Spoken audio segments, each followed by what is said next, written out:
Hola, ¿qué tal? Esta es nuestra clase número 3 de Perspectiva Filosófico-Pedagógica 2. Estamos trabajando el eje número 2, originarios del programa.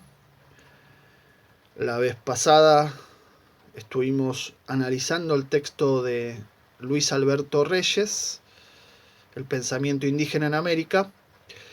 Y en esta oportunidad vamos a analizar el texto de Joseph Esterman, Filosofía andina.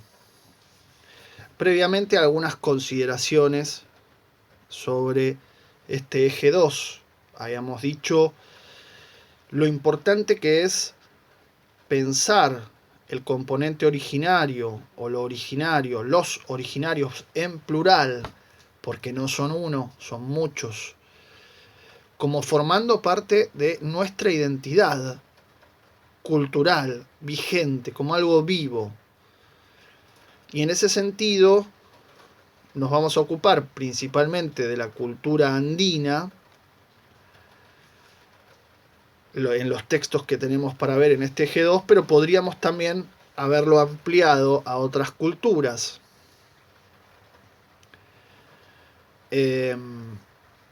Quisiera llamar la atención sobre algunas cosas que por ahí se nos pasan. El Instituto 24, donde estamos, bueno, ahora no físicamente, sino solo virtualmente, está situado en una zona, en una región llamada Quilmes, justamente por el nombre de unos indios ubicados en Tucumán, que fueron sometidos, que fueron esclavizados, que fueron traídos a la fuerza hasta esta región, y cuya historia realmente maravillosa, solo conocemos por eso, hasta ahí, y la verdad suena raro que no la incorporemos como parte de nuestra historia. La catedral de Quilmes está ubicada justamente encima de lo que era el cementerio de los indios traídos a la fuerza. Ese hecho es muy común en distintos lugares de Latinoamérica, es decir, colocar la religión del conquistador encima, sobre y tratando de esconder la religión del conquistado. Por suerte, en las últimas décadas, uno podría decir desde que se cumplieron 500 años, ha habido una fuerte reactivación o revitalización del pensamiento y de las concepciones de los pueblos originarios. Esto no sin problemas. Hoy en día el avance de la soja, la deforestación, ha llevado a que la economía de amparo, como diría Kush, el tratar de vivir de los frutos de la naturaleza sea cada vez más difícil o incluso imposible, y pese a que la Constitución de 1994 en nuestro país reconoce el derecho sobre las tierras de estos pueblos originarios, en la mayoría de los casos no se los respeta. No se respeta ni se realmente implementa medidas para preservar ese derecho, sino todo lo contrario, ¿no? El poder económico avasalla, destruye, deforesta. Mismo en esta pandemia está deforestando hectáreas y hectáreas y hectáreas. Y entonces esta religión natural que nos proponen los pueblos originarios tiene mucho de contenido significativo para nuestros días, ¿no? O sea, redescubrimos el valor de la naturaleza, pero la estamos destruyendo.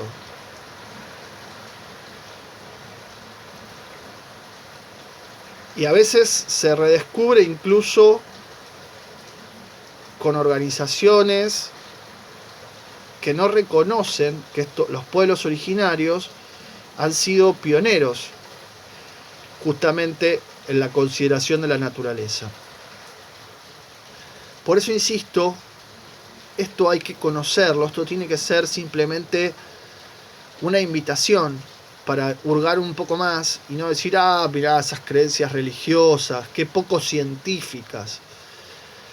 Bueno, también en materia de ciencia no solemos tener en cuenta los grandes conocimientos técnicos y científicos que tenían los pueblos originarios. Seguimos contando la historia de las disciplinas desde la visión europea. La física, que comienza con Aristóteles, también la biología, la química moderna o la matemática, siempre se cuentan desde la visión europea. No hay en ellas, no suele haber en ellas qué aporte han hecho los pueblos originarios, lo mismo respecto de las técnicas, de los conocimientos técnicos que tenían. Con lo cual, bueno, mal estamos, ¿no?, en ese punto, pero acá tratamos de hacer algo en ese sentido. Sería bueno también que ustedes puedan investigar un poco más qué conocimientos técnicos y científicos tenían los pueblos originarios de nuestra Latinoamérica, y se van a sorprender encontrando cosas realmente muy llamativas en todo sentido. Y tengan en cuenta nuevamente que estas creencias que pueden parecer religiosas tienen que ver también mucho con cómo se organiza una sociedad, cómo se distribuye los bienes y qué se considera justicia en esa sociedad. Con lo cual, diría, no es un tema para desdeñar o despreciar simplemente como culto religioso. Más bien todo lo contrario, es algo para aprender en el sentido de tratar de captar a dónde va todo esto. Ya el solo hecho de que los pueblos originarios no sean monoteístas, sino politeístas, nos tiene que dar la pauta de cuán avanzado era su pensamiento, de cuán significativo.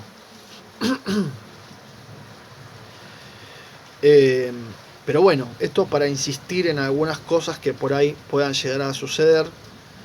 Es medio difícil porque yo estoy especulando acá, sin verlos a ustedes, sin ver sus caras. Entonces no sé qué caras van a poner, pongan la cara que quieran. Pero bueno, tengan en cuenta que esto es valioso, es lo que estoy tratando de transmitir. Vamos al texto entonces que nos toca en esta oportunidad. Joseph Estermann es un filósofo y teólogo suizo, es un tipo grande ahora, que bueno, se formó en los Países Bajos y en Alemania, y que en los 90 se fue a vivir a Perú. Tuvo un tiempo largo viviendo en Perú, y después en los 2000, digamos, entre el 2003 y en 2012, estuvo viviendo en Bolivia, que es justamente donde escribe este libro, Filosofía Andina, Sabiduría Indígena para un Nuevo Mundo. Es el subtítulo. Interesante el tema de la sabiduría. No ya de la filosofía, sino de una filosofía como sabiduría. Para un nuevo mundo. O sea, ¿cuántas cosas tenemos que transformar todavía en este mundo? Pregunta de hoy, ¿no? ¿Qué aprenderemos de la pandemia? Este libro fue editado entre el 2006 y el 2009. O sea que Estermann tiene un contacto directo con las culturas originarias en esta zona de Perú y de Bolivia. Y luego se fue. En el 2012 se fue a Suiza, donde todavía está, y forma parte de una corriente filosófica importante, muy importante en este siglo XXI, que se denomina filosofía intercultural, y cuyo exponente más conocido es Raúl Fornet Betancourt, del cual hablaremos en el eje 5, hacia el final del programa, de este curso, no sé si de manera virtual o de manera presencial. Pero ténganlo en cuenta, ¿no? Para después. Y el capítulo que seleccionamos en realidad es una parte del capítulo 5 que se titula Relacionalidad del todo, lógica andina. Bien, relacionalidad del todo. Lo que vamos a ver son una serie de principios que, según Esterman, forman parte de la cultura originaria, principios o axiomas fundamentales del pensamiento andino, de la filosofía andina. El primero de esos principios, el más importante, siendo primero, no lo hemos incorporado en la bibliografía, así que presten mucha atención, es el principio de relacionalidad. ¿Y qué es lo que dice? Lo que dice básicamente este principio es que todo está relacionado con todo. Todo está vinculado con todo. Incluso Dios. O, como veníamos viendo en el texto de Reyes, la Pachamama. No hay separación, no está más allá, está, por decirlo así, más acá, con nosotros. Y si todo está vinculado con todo, quiere decir que cualquier cosa que uno haga afecta al todo y afecta a todos. Este es el principio madre, digamos, de todos los principios, el principio primero, que luego Esterman va a abrir en 3 principios, que son los que sí tenemos en la bibliografía: el de correspondencia, el de complementariedad y el de reciprocidad.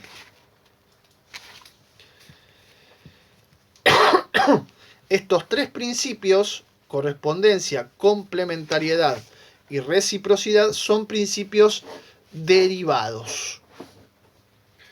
Bien, vamos a hablar primero del principio de correspondencia. Mientras tomo un mate.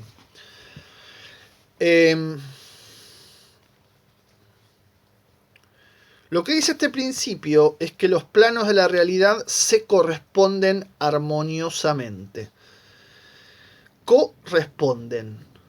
Fíjense, ¿no? La palabra correspondencia significa que responden uno y otro.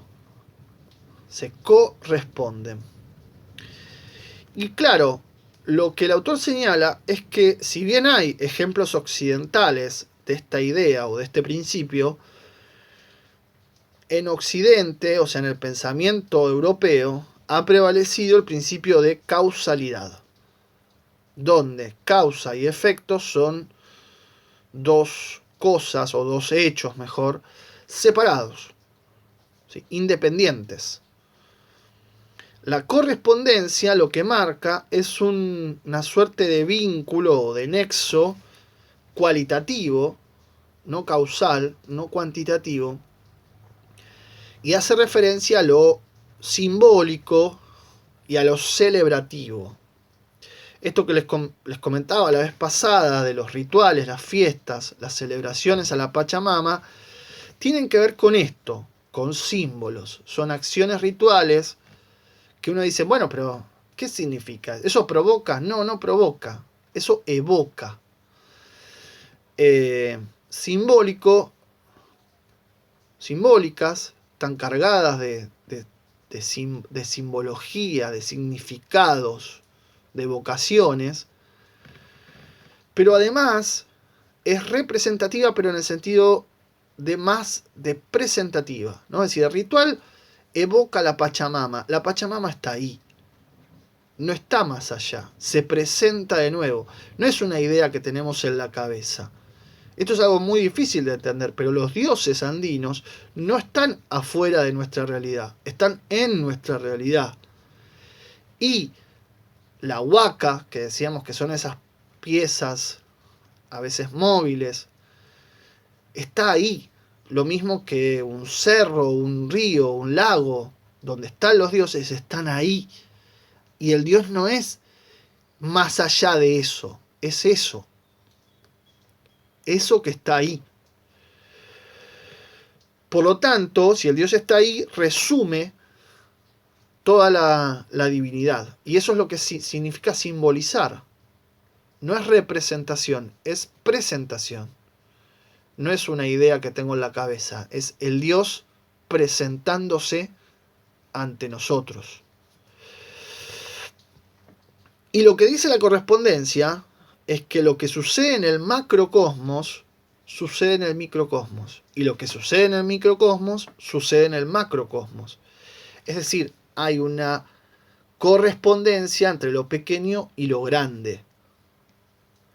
Y esto vale no solo para la relación entre los seres humanos, como vamos a ver después, sino sobre todo para la relación del hombre con los dioses, con el cosmos, con la naturaleza. Y esto vale para la vida y la muerte, lo bueno y lo malo. Todos los planos de oposición se corresponden. Por lo tanto, dice Esterman, si sumamos correspondencia y relacionalidad, tenemos ya el tercer principio, que es el de complementariedad, que lo que dice es que ningún ser o acción existe solo, sino que siempre existe con su complemento. Y la palabra complemento hace referencia a aquello que está con y plenifica, aquello que hace pleno algo, que lo hace completo, totum o plenum o plenus. ¿Qué quiere decir esto? Que ninguna cosa, ningún objeto, ninguna sustancia, ningún ser humano existe por separado. Y que ninguna cosa, o sea, no hay individuo, ¿no? El individuo siempre es algo, una parte de algo más grande. Nunca existe solo, nadie se salva solo. Nadie aprende solo. Nadie vive solo. Pero tampoco hay un ser en sí mismo y por sí mismo. En sí y por sí es la forma en que el pensamiento occidental define a Dios. Un ser que existe en sí y por sí. Y que como es tan bueno, crea a la humanidad para entretenerse un rato. Bueno, esto no sería concebible dentro de la filosofía andina, porque ese Dios, si existiera algo así como un solo Dios, siempre necesitaría de otro. ¿Sí? Siempre necesita de otro. Esto es lo que implica el principio de complementariedad. Y es muy interesante para nuestra vida esto. El particular, el individuo particular, como el nombre lo indica, ser particular es ser parte de algo. No yo y yo. Y ese parte de algo, si no está completo, si no se integra, no es nada, digamos así. O se apaga, se pierde. Y entonces, todos los elementos tienen que unificarse.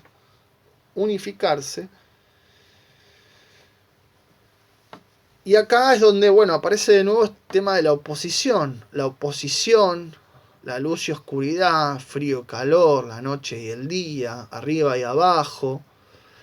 La oposición siempre es unidad en el fondo, nunca es una contraposición, una contradicción excluyente. No, es una contradicción incluyente, masculino-femenino. Siempre hay unificación. ¿Y cómo se unifica? La vez pasada hablábamos del chakana, que es ese ritual de conexión con los dioses. Se unifica generalmente a través de rituales o del ritual celebrativo, que es justamente la mediación, que busca la integración de los opuestos, la unidad fundamental, y por ende que impide esta celebración la destrucción de uno por otro. Esa destrucción es contra natura, digamos. Destruir los opuestos es destruirse a sí mismo. Entonces, esto es lo que diría el principio de complementariedad. El otro siempre es uno. Y si uno destruye al otro, se destruye a sí mismo también. Por lo tanto, hay en este planteo un parecido, dice Esterman, que está permanentemente buscando, por esta lógica de la filosofía intercultural, esta corriente a la que él pertenece, está buscando traducir el pensamiento andino a la filosofía europea. Entonces busca siempre un parecido occidental, y el parecido a esto es la dialéctica, el pensamiento de la dialéctica que va desde Platón hasta Marx, más o menos. 2000 y pico de años de historia de la filosofía, pero la diferencia que encuentra Esterman, que le parece fundamental y que también esto hay algunos otros pensadores que piensan lo mismo, es que la dialéctica no es de superación, no es de progreso, no es un avance, no es que la oposición se resuelve y disuelve en una unidad. Primero que no se disuelve, la oposición es permanente, pero además no hay un pasaje hacia algo mejor, hacia algo superior, porque justamente ese pasaje, da la idea de ser un movimiento unidireccional, ¿no? O sea, tesis, antítesis, síntesis, que a su vez es una tesis, una antítesis luego, otra síntesis, que a su vez, y así sucesivamente. Pero eso da a entender que a lo largo de la historia hay efectivamente un progreso. Bueno, no es la visión andina. La visión andina no va de manera unidireccional, como una línea recta, sino que es circular. Considera el tiempo cíclico. Entonces, en realidad, la unidad vuelve a ser oposición y vuelve a ser la misma oposición, digamos así. Bien, el tercero de los principios, verán ustedes que son muy parecidos, ¿no? Correspondencia, complementariedad y reciprocidad también es parecido, o sea, son parte de una misma familia, por eso hay que pensar bien cómo distinguirlos, ¿no? Entre sí para poderlos captar mejor, sabiendo que son parte de una misma familia. El de correspondencia es el corresponder, ¿no? Insisto en eso, se responde conjuntamente, lo que sucede en un lado sucede en el otro, y eso es como el ida y vuelta. El de complementariedad marca que una parte por separado es insuficiente. Y el de reciprocidad, que es el tercero, y del que vamos a hablar ahora, es la aplicación del principio de correspondencia, dice Esterman, a la acción, a la práctica, a la ética. A cada acción le corresponde la misma acción del otro lado. Y esto no solo es para los seres humanos entre sí, sino también para la relación de los seres humanos con la naturaleza, el cosmos o Dios. Y por eso, dice Esterman, podemos hablar de una ética cósmica. ¿Y qué quiere decir esto? Que las acciones se condicionan mutuamente, que hay una interacción, que de alguna manera el, entre comillas, esfuerzo, entre comillas, inversión que uno hace por otro, va a ser recompensado por la misma acción, o por una acción de la misma magnitud, del mismo tamaño, bajo, digamos, una idea de fondo de justicia cósmica, ¿no? Todo lo que va vuelve. Todo lo que va vuelve. Y todo lo que vuelve se va.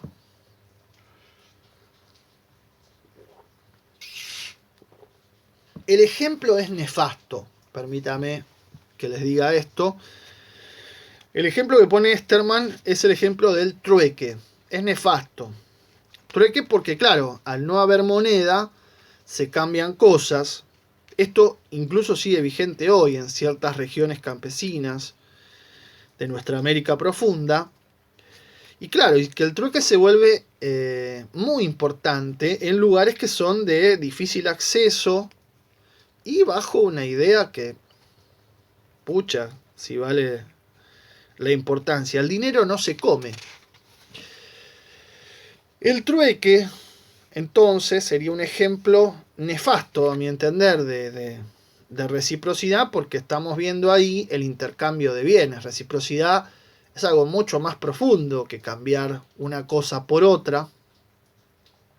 Lo dice igual el autor, ¿no? Reconoce que no es un tema económico. Para poner un ejemplo accesible, pero el trueque es... Sí, además si está sujeto a regateo, muestra que hay distintos intereses. En realidad, las culturas originarias siempre se han basado en este principio de reciprocidad, por el simple hecho de que, como nadie se salva solo, ayudar al otro es espontáneo. Recibir al otro, la hospitalidad de la que hablábamos en el texto de Reyes, es algo espontáneo. Nadie se lo pondría a dudar de si al otro merece o no ser atendido, merece o no ser ayudado, merece o no. Los Cuom, por ejemplo, los guaraníes, ubicados en la zona noreste de nuestro país, Paraguay, sur de Brasil, los Cuom trabajaban la tierra de manera recíproca, porque no les da el cuerpo para cada uno trabajar solo su pedazo. Entonces lo que hacen es un sistema de rotación y de trabajo conjunto y de fiestas conjuntas. Y a nadie se le ocurría, nadie se le hubiera ocurrido jamás negarse a trabajar la tierra del otro.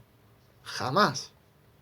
Este principio egoísta del liberalismo y del neoliberalismo de usar al otro en beneficio propio es una aberración para las culturas originarias. Me parece que ese ejemplo es mucho más interesante, ¿no? Sobre la reciprocidad. Por lo tanto, lo que marca es un sistema armonioso, equilibrado de relaciones, donde nunca hay uno que solo da, ni uno que solo recibe, sino que dar y recibir no es permanente. No vamos a poner esa canción horrible, por favor. No, piénsenla ustedes, yo no la voy a decir. Puede haber desequilibrio, puede haber momentos en donde uno dé más, momentos donde uno reciba más, pero a la larga eso siempre termina equilibrándose, ¿no? A la larga hay una justicia cósmica. Es la esperanza con la que tenemos que vivir siempre.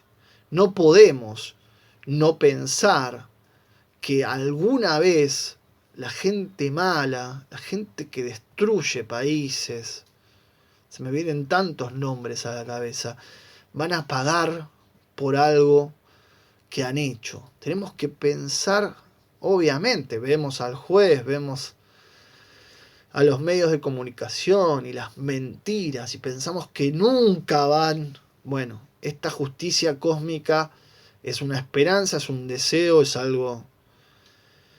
Uno podría decir eso es ingenuo. Bueno, sin eso tendríamos que salir a tomar justicia por mano propia, sería mucho peor.